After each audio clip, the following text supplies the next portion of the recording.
1993 এবং রেলওয়ে নিরাপত্তা বাহিনীর কাজের ধরন অনুসারে বিভিন্ন মন্ত্রণালয়ের জন্য প্রযোজ্য election among the ministry as per rules of business 1996 reverts up to 2017 মেনে বাহিনীর তত্ত্বাবধান ও সংস্থাপন স্বরাষ্ট্র মন্ত্রণালয়ের অধীনে দিতে হবে। সংবিধানের 152 নং অনুচ্ছেদের আলোকে গঠিত শৃঙ্খলা বাহিনী কখনো সংস্থার অধীনে পরিচালিত হয় না, যেটা আমরা হয়ে আসছি।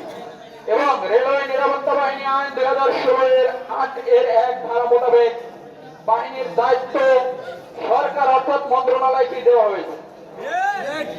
2 রেলওয়ে নিরাপত্তা বাহিনী আইন 2016 সংবিধান ও রুলস অফ বিজনেস 1993 এর সাথে সাংঘর্ষিক হলে সংবিধানকে প্রাধান্য দিয়ে রেলওয়ে নিরাপত্তা বাহিনীর সদস্যগণকে সিভিল কর্মচারী হিসাবে বিবেচনা বন্ধ করতে হবে। কেননা সিভিল কর্মচারী পরিগণিত করলে সাপ্তাহিক ছুটি 2 দিন প্রযোজ্য হয়, কিন্তু রেলওয়ে বাহিনীর সদস্যরা সাপ্তাহিক ছুটি পায় না, নৈমিত্তিক ছুটি পায় শুধু। 3 গণপ্রজাতন্ত্রের সকল শৃঙ্খলা বাহিনী রেশন ও ঝুঁকি ভাতা পায়, এমনকি রেলওয়ে পুলিশ সহ রেলওয়ে নিরাপত্তার বাহিনীর সদস্য শূন্য পদে এসে কাজ করা আনসার সদস্যগণ রেশন ঝুঁকি ভাতা পায়। আইনের বিধান অনুগামী না হয়ে অধিদপ্তর অধীন থাকায় রেলওয়ে নিরাপত্তা বাহিনী এই সুবিধা পায় না। তাই বাহিনীকে স্বরাষ্ট্র মন্ত্রণালয়ের অধীনে নিয়ে গিয়ে রেলওয়ে নিরাপত্তা বাহিনী রেশন ঝুঁকি ভাতা প্রাপ্তি নিশ্চিতে উদ্যোগ গ্রহণ করতে হবে। 4 প্রতিদিন 8 ঘন্টার বেশি চাকরি করানো হলে অতিরিক্ত কর্মঘণ্টার জন্য দ্বিগুণ হারে ওভারটাইম অধিকার ভাতা দিতে হবে। 5 নিয়োগ বিধি সংশোধন করে প্রতি বছর শূন্য পদের বিপরীতে জনবল নিয়োগ করতে হবে এবং 3 বছর পর পর শূন্য পদে নিয়মিত পদোন্নতি প্রদান করতে হবে।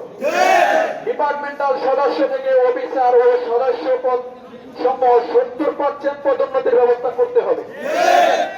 6 রেলওয়ে নিরাপত্তা বাহিনী মাঠ পর্যায়ে চেইন অফ কমান্ড কোন সিভিল অফিসারের হাতে থাকবে না।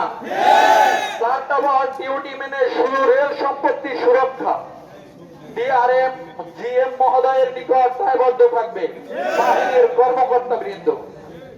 এসিআর পদোন্নতি ভূতি অন্যান্য শৃঙ্খলা বাহিনীর অনুপদ্ধতি হবে। 7 আন্তঃবাহিনীর সমন্বয় পূর্বক রেলওয়ে নিরাপত্তা বাহিনীর প্রতি পদে বিদ্যমান বেতন বৈষম্য দূর করতে হবে, যেটা আমাদের প্রাণের দাবি। 2016 পর থেকে এখনো পূরণ হয়নি বেতন বৈষম্য।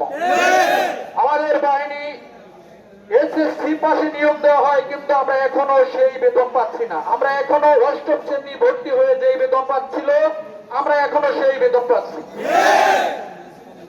8 বিগত সামরিক শাসন আমলে জারিকৃত অধ্যাদেশ 2016 সালের আইনে পরিণত হলে এই আইন বাস্তবায়নের কোনো বিধি প্রণয়ন করা হয়নি বিগত 8 বছরেও। এমনকি 2018 সালের পরে কোন